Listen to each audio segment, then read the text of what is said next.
Welcome to Manny's TV Talk, where we will talk about all of our favorite reality TV shows and news surrounding them.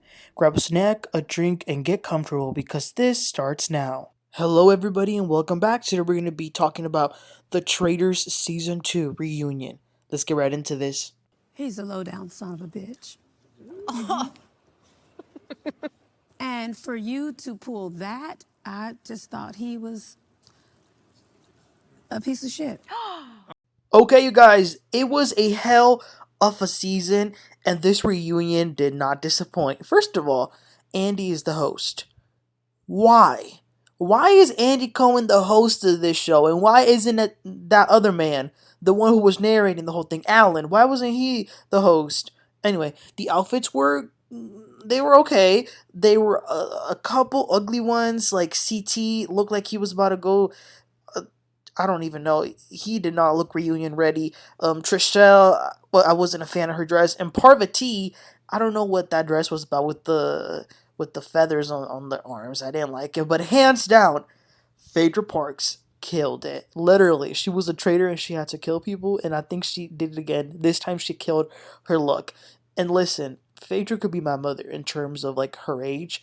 But with this look, she could be my baby mother, okay? Because she looked amazing. I actually like this better than a Married to Medicine reunion look. So, for some reason, the reunion begins with everyone except CT, Trishelle, MJ, and Kate. Because according to Andy, the people who were there had not seen the finale yet. So Andy introduces everyone who's there, and they begin to watch the finale that we saw. They are watching and reacting. They sped through it, of course. They didn't actually like play the whole thing. The cast was shocked seeing that CT and Trishelle's greedy asses got rid of MJ and won all the money. After the cast sees this, Phaedra says that her heart broke for MJ, and even Larsa says that she thinks there's a clear divide with the Bravo celebrities playing with the other people of the Challenge and the Survivor. So they bring out the final four, Trishelle and CT, talking about how they are so happy, like they're pretending like the world is pink and full of unicorns. But MJ says, well, manipulation. She was just throwing so many little digs. It was so funny. She said that she felt grifter vibes from them. So she's clearly and rightfully still mad. CT says that he gives props to MJ for playing a well game, but MJ says then you should have finished it right. It was funny that I didn't realize that Kevin didn't know how to pronounce Parvati's name. He kept calling her Party. Andy talks about Phaedra calling CT her castle daddy. And she says that it's because he was the last man on the castle. And when they first got to the castle, the car kept breaking down. And CT was the one fixing it. So Phaedra honestly thought that he was the mechanic. But it was all nice and sweet and just a pure, connection that they had. CT even says that had it not been for Phaedra, he probably wouldn't have made it that far. So speaking of relationships, Andy asks Ekin-Su if anyone caught her eye during the show. She says, well, everyone did. But y'all know Tamra Judge is gonna stir something up. So she says, well, I saw that Peter's mom posted you on her Instagram. And even John kind of corroborated that there might be something going on there with Peter and Ekin-Su. Andy mentions that Johnny Bananas, who I loved him on House of Villains. Did any of y'all watch that? I love that show.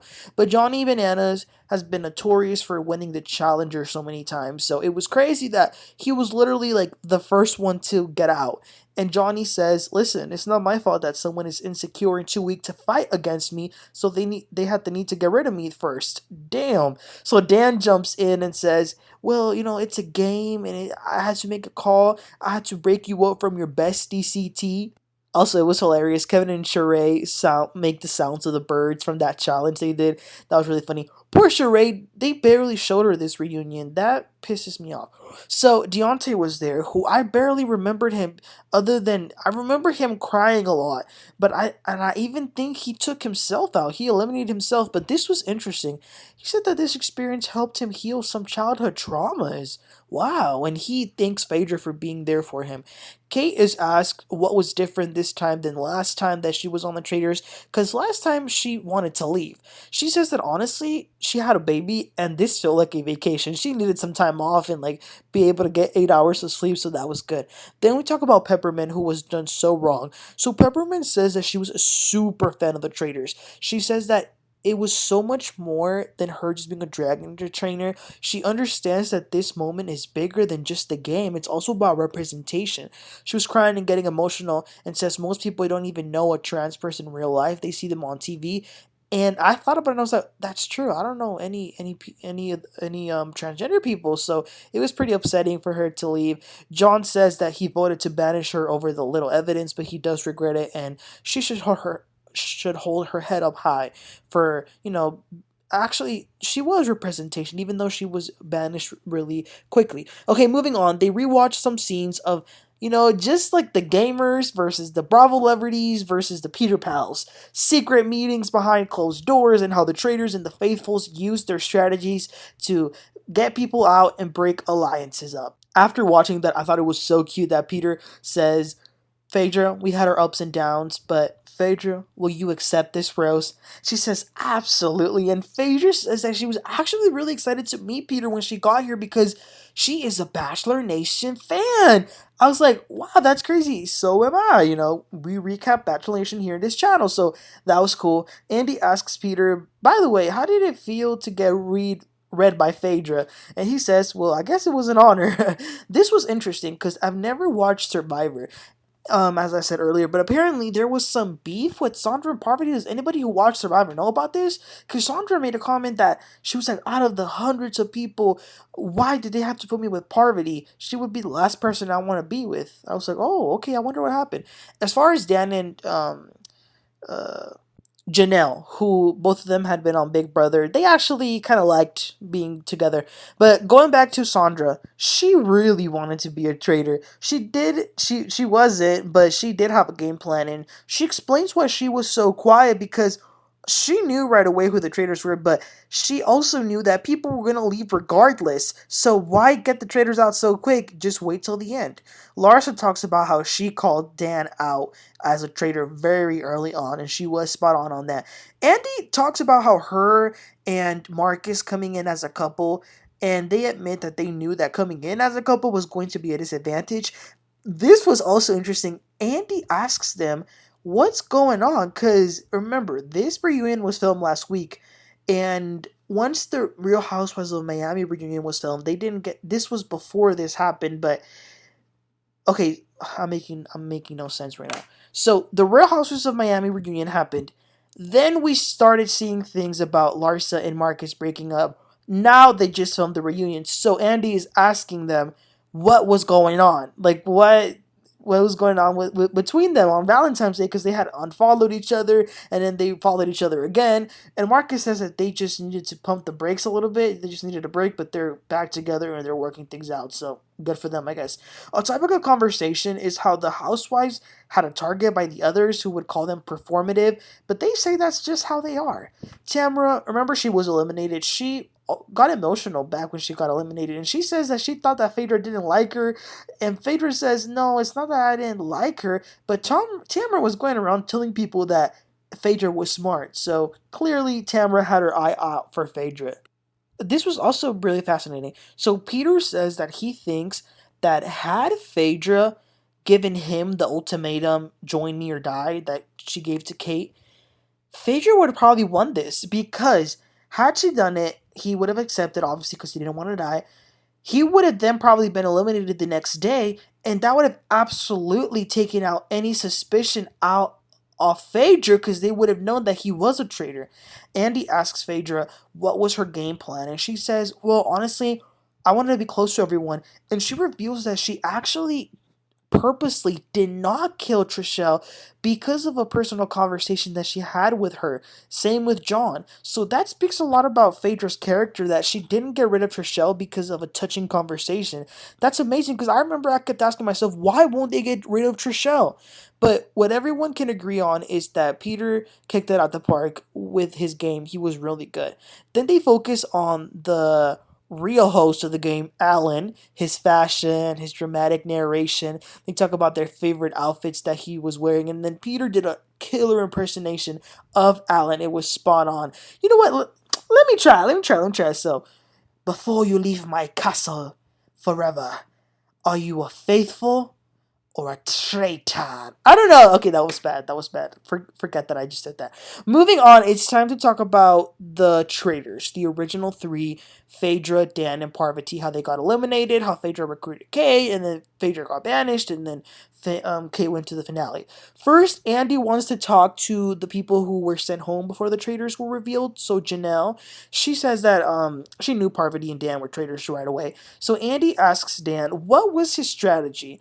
And he says, "Oh, well, I was trying to be the quiet kid in class. So when I talk, people would listen. People would listen." He gave a whole explanation, but he recognizes that it backfired. Sandra then practically says that none of them really had their eye out for Phaedra until Dan put her on the spot. And Phaedra's reaction to that, well, she said that when he did that, yeah, she thought he was a low down son of a bitch.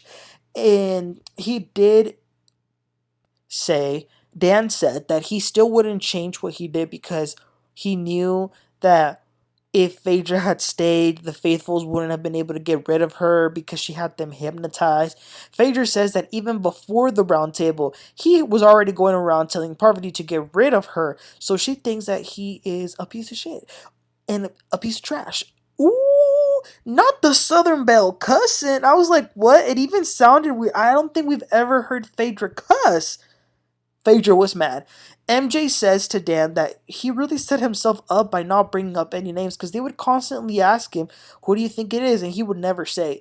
Dan says that he just didn't take it personal as much as they have. He says that it was just a game for him. They also talk about the major fails that Dan did, like, for example, killing Fergie when he had the shield. So Dan was not a good traitor. We can all agree on that. They ask Dan again, if you were going to get rid of a traitor, why not get rid of Parvati? Why throw Phaedra under the bus? And again, he says that because with Phaedra, he would not have been able to win, and none of the faithfuls would have either. The Casks says the reason Phaedra made it so long was because of these personal connections that she made to everyone. And they say that she literally prayed for everyone. Literally, like in the name of Jesus. So Sandra says that she thought Phaedra did a good job as traitor, but she would have loved to have been recruited. And she even says to Phaedra, "I would have had your back. We would have won." And Phaedra's like, "I know." I think she kind of regrets it. But not for nothing, Parvati did last a while too. It was funny for them to talk about the fact that Parvati was crying, was carrying this old cup, and no one noticed. And Ekansu, like the fact that she literally drunk out of it and didn't notice was crazy. What I did like about the reunion though is that they had a lot of funny moments and like they were able to tease each other. Like they would all make the faces that Parvati would make, so that was funny.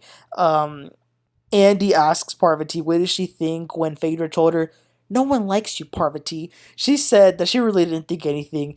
When asked who does Parvati wish she would have recruited instead of Peter, Parvati says Kate.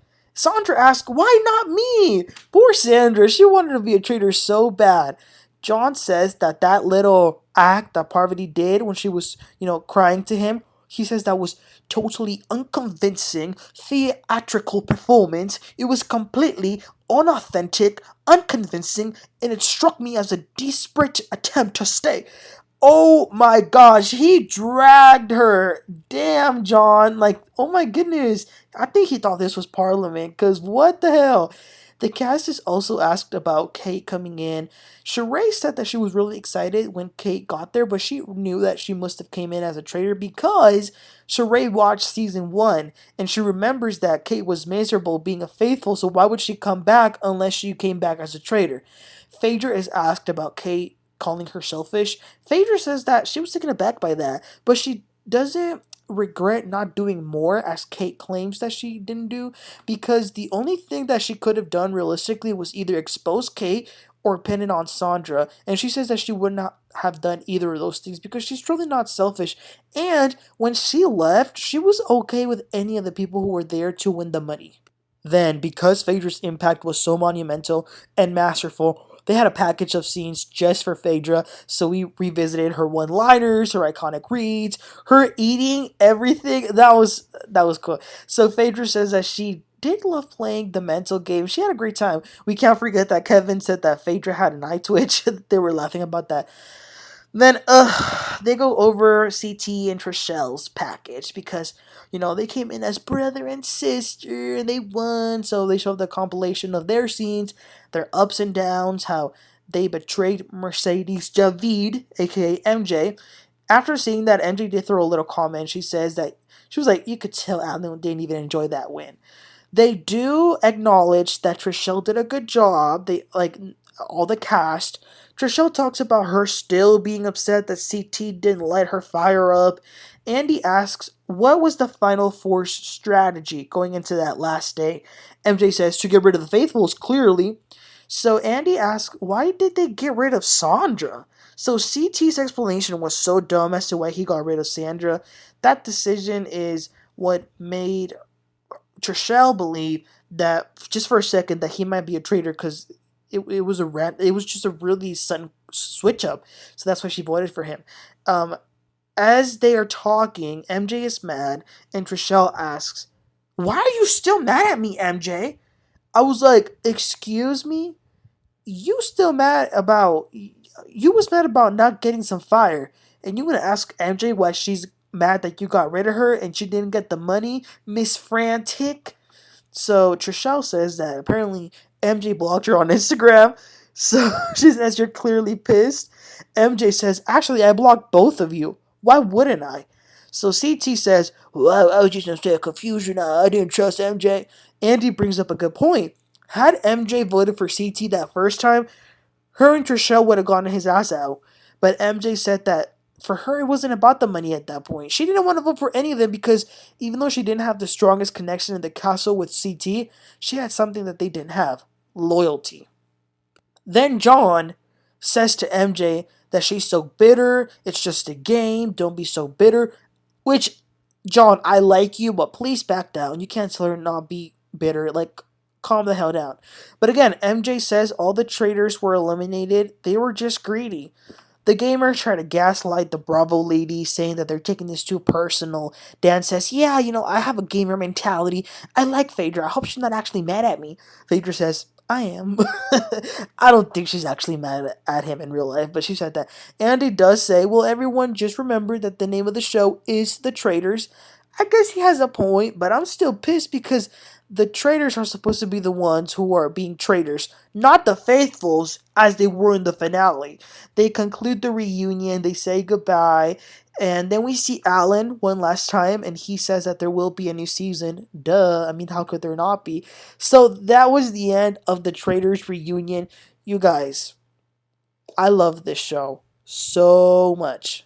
This was truly unlike anything I had ever seen. I did not watch season 1. The only reason I watched season 2 was because of the amount of Bravo celebrities that were going to be there. But honestly, I'm hooked on this show, so I'm going to watch the next season after that. I hope they can keep recruiting more Bravo ladies. And you know what? We can still keep some players. Why not? Some gamers. But yeah, this season was epic. The downside of it, I know it's a show, I know it's a game, but I'm still mad that Trishelle and CT won. It did not feel like a celebratory moment. I think that what they did to MJ was low key wrong because they knew she was not a traitor. Come on now, MJ was not a damn traitor.